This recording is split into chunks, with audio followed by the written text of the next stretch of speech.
Hello, second graders. Welcome to a new math lesson. We are in topic 3, lesson 6. Solve one-step and two-step problems. Page 113. Let's start. The red team has 15 more points than the blue team. The blue team has 36 points. How many points does the red team have? Choose any strategy. Solve. Explain your work. All right, let's watch the video.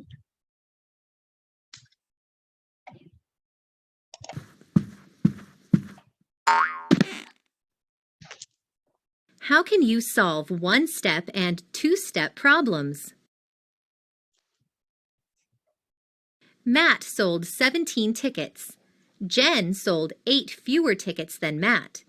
Amy sold 3 more tickets than Jen. How many tickets did each person sell? What is the hidden question that you need to solve first? Why do you need to find the answer to the hidden question first?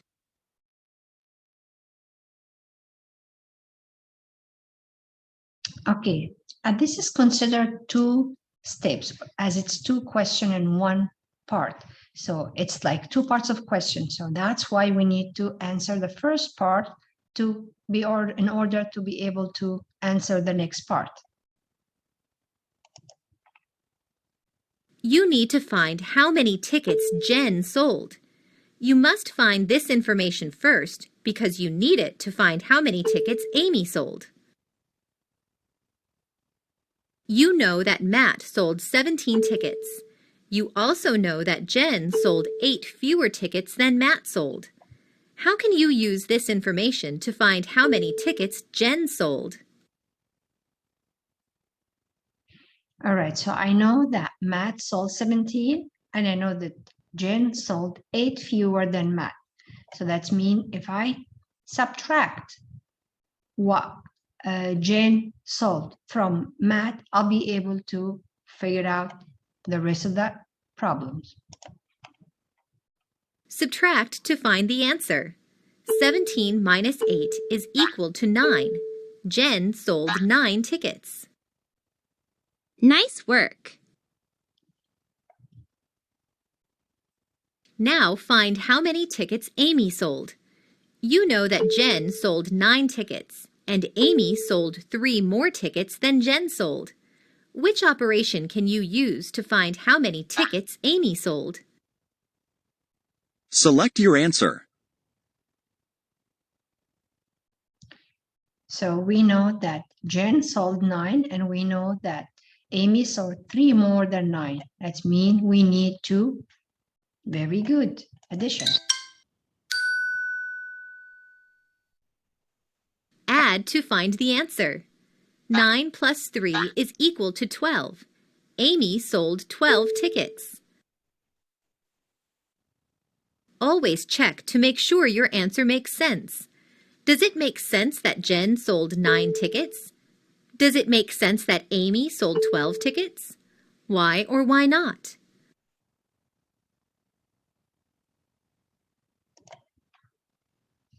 Yes, the answers make sense. Jen sold 8 fewer tickets than Matt, and Matt sold 17 tickets. Amy sold 3 more tickets than Jen, and Jen sold 9 tickets. Now you know how to solve one-step and two-step problems. So when we have a question like that, all what we need to do, we have to put down the information. We need to find which information we're looking for. We need to find the information that will help us to answer that problem. So as we see in these examples, we have hidden information or indirect information when they tell you that one of the kids sold 8 fewer than Matt. So that's mean I know what Matt has, how many did he sell, and I know that Amy sold 8 fewer than him. That means if I subtract 8 from 17, that will give me how many she sold. So this is how many Jen sold. And it's the same for Amy. So all what you need to take your time when you read the information and put it down as we see in a video. All right. Let's see for next.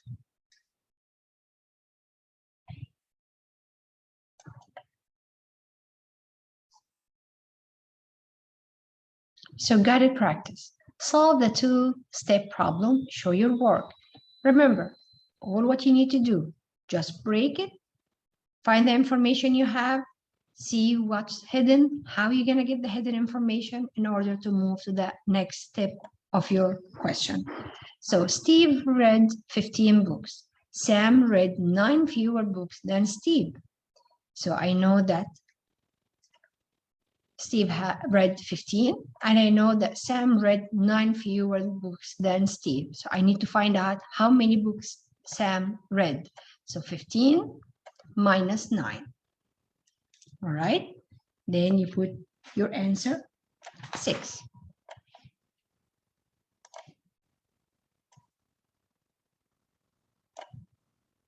So now I know that Steve read 15 and Sam read 6. All right. Dixon read 8 more books than Sam. I know that Sam read 6. And Dixon read 8 more books than Sam. That means 8 more than 6. That means 6 plus 8. So 6 plus 8 equals 14. So now I know that Dixon read 14 books.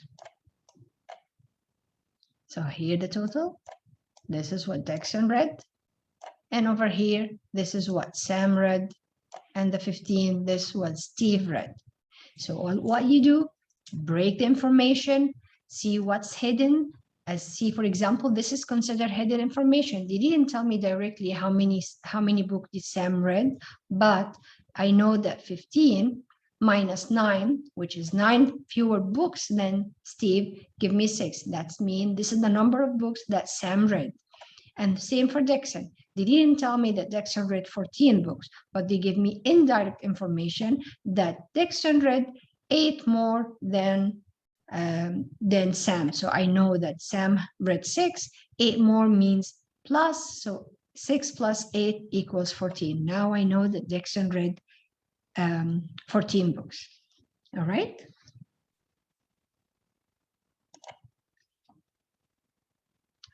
So now it's your turn to do the same. Just break the information and try to figure out where's the hidden information, try to find it, and then use that box over there, that space to do your steps. Either you're gonna add or subtract, and then put your final answer here.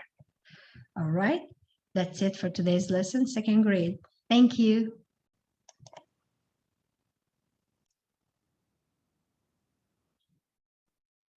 Hello, second graders. Welcome to a new math lesson. Today we are in topic 3, lesson 7. This is the last lesson for this topic. So let's start. Open your book, page 117. Construct argument. We learn and we know that when we say construct argument means you think how I use math, how to explain my work if it's correct or not. Am I using the right symbols? Am I explaining clear? Is everyone, am I correct or my answer are right? So let's see what we have. Carrie has 16 more red apples than green apples. She has 24 green apples. How many red apples are there? Use any strategy to solve. Use pictures, numbers, or words to explain your thinking and work. So over here, it's up to us. We can use any strategy. You can use the number line, open number line, or you can use the 100 chart. Because what we need to add 24 plus 16. Carrie has 16 more red apples than green apples. So she has 24 green apples. How many red apples are there? That means I'm reading 24 plus, or how many 10s. So you can use the 10 frame, or you can use your 100 chart.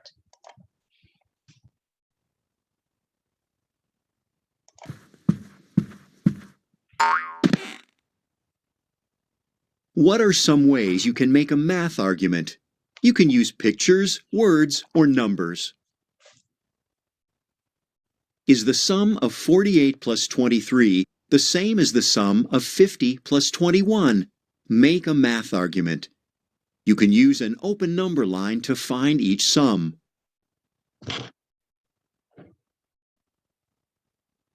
To show 48 plus 23, start at 48. Add 20, then 2, then 1 to get 71. 48 plus 23 equals 71. To show 50 plus 21, start at 50. Add 20, then 1 to get 71. 50 plus 21 equals 71.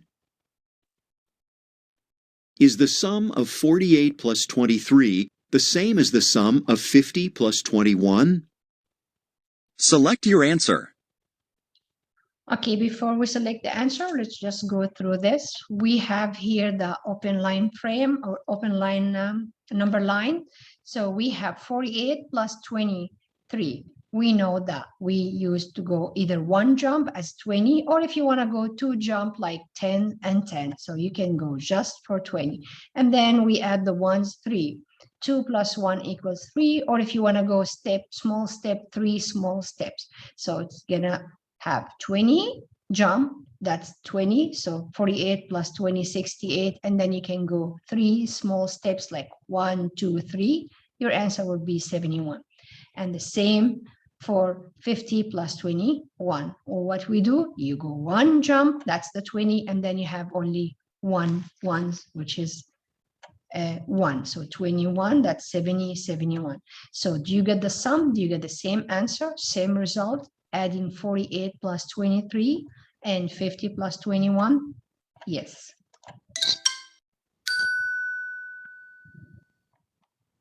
You can also use compensation to show they are the same. If you take 2 from 23 and add it to 48, you can make the problem the same. So the sum must be the same. You can now use pictures, words, and numbers to make a math argument.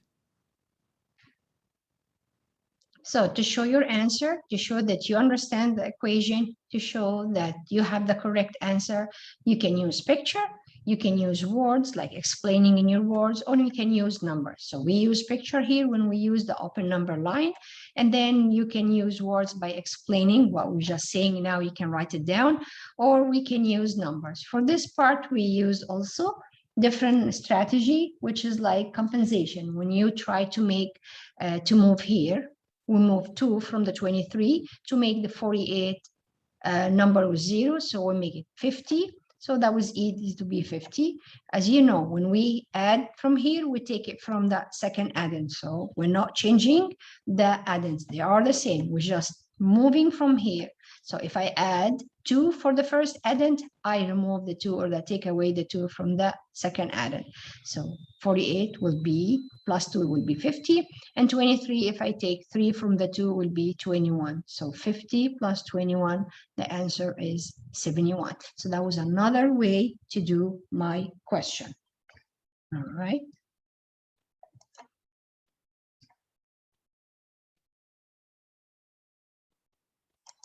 Is the sum of 48 plus 23 the same as the sum of 50 plus 21?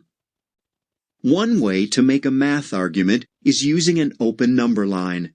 Another way is to use compensation. Are both math arguments clear and complete? Explain. Yes, they both are complete and they both are clear. And my sum, how did you know that your answer or your sum was the same in both ways? And we know the compensation, I'm not changing in anything. All what I did, I moved 2 from the ones in the second addend, and I took them from the same. So it's not changing in any figures or numbers.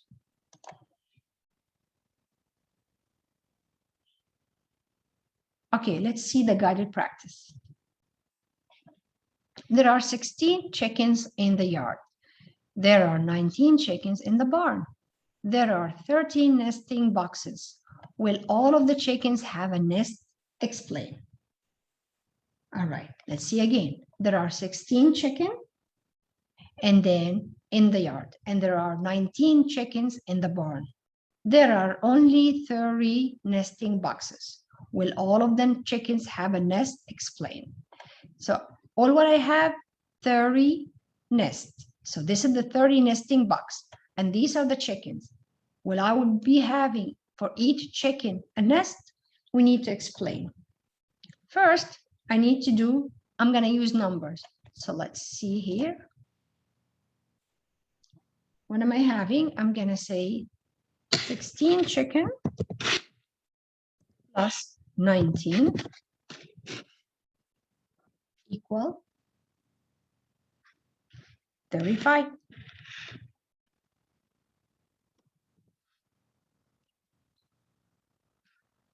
All right, so let's put this part down here. So now I have 35 chicken. There are only 30 nesting boxes. Will all of the chickens have a nest? Explain. Now I know that I have 35 chicken and I only have 30 nesting box. So now if I'm gonna complain, I'm gonna say no, because I know that I have more chicken than the nesting box. So I'm gonna say no, because there are 35 chicken and I only have 30 nesting box.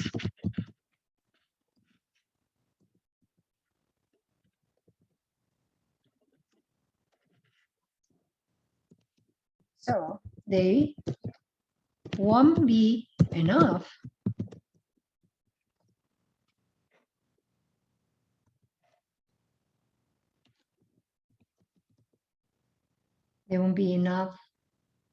nest for all chickens.